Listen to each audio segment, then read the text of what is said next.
Beauty is logical. Nowadays, when people talk about beauty, they often say, it's so beautiful, it's beyond me, it's beyond comprehension, beyond understanding. It's all ridiculous.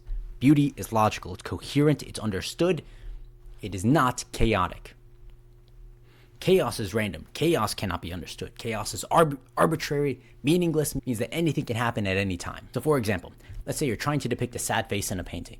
Okay, what is it you have to depict? Well, one would be the nature of the human face, absolutely. So it has to adhere to those standards, whatever they may be, but it also has to adhere to the standards of being sad. Okay, so you're making a face and you're making it sad. But if you're telling a story with that, then you also have to expand to the cause of the sadness.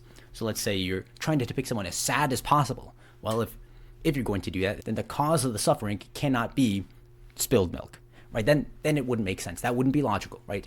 Either one, the person is weak because they're weeping over spilled milk, or it's illogical. There's a disconnection there. So then the question would be, if you're going to depict the saddest thing that you could possibly imagine, if you're going to depict the saddest face that you could imagine, what would cause that? What would be sufficient enough to elicit such emotion? Now, someone could debate me on this answer, but it's obviously going to be the Pietà, right? This image of Mary holding the body of Christ after he's been taken down from the cross, right? Her innocent son who's been offered up to the world, now dead in her arms before her. And to put it to the artist, can you depict something that is more beautiful than that? Fair enough if you can, absolutely, but it's a limit question. Can we actually achieve it? And then philosophers, would you dispute the arguments therein? Could you propose a sadder situation? So there's two facets of my argument here. One is that beauty is distinct from chaos, right?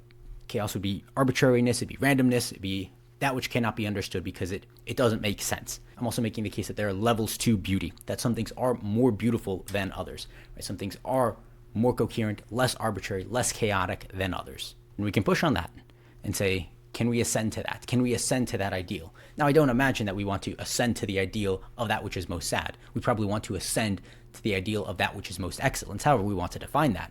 But then we can push on that and say, okay, how do you measure the difference between where you are now, or maybe the painting, their image that you're depicting, and then the ideal that you want to strive for, right? That platonic form that sits there is the most sad person, the most excellent person, whatever it's going to be, and then wherever we are down here, or the painting or image, whatever we are down here. Well, you could probably do something like measure the KL divergence, right? Pointing towards information theory, the free energy principle, looking at the distribution of the one form and comparing it with the distribution of whatever form there is lower beneath it. And that's really just building on the Aristotelian principle of mimesis, right? The point of art is to mimic nature. Nature sets an ideal. Let's say you're going to depict a dog, for example, right? If your dog looks like a bird, then it's not a very good dog. So whatever you're doing, whenever you're depicting a dog or a horse or a human or sad face, whatever it's going to be, there's an ideal form that you have established, and then you're trying to approximate it. Now that ideal form then is set by nature, right?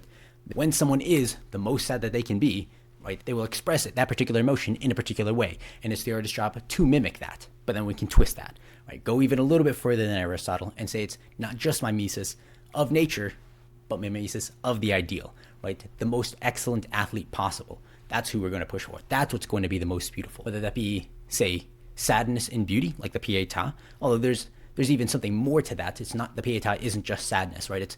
It's sadness in virtue, right? Mary offers up her child to the world for the best for everybody, for people beyond just herself, for the sake of God. But you can also take that with an athlete, right?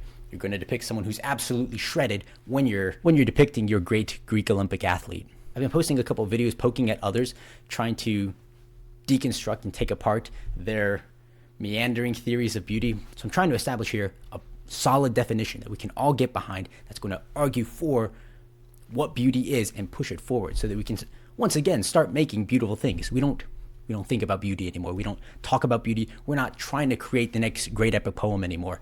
We're just resigned ourselves to being done with that. We shouldn't be done with that. We should always be striving for that ideal, pushing the boundaries of what's possible, striving, progressively looking to bury the past out of respect for it, absolutely, but also trying to surpass it.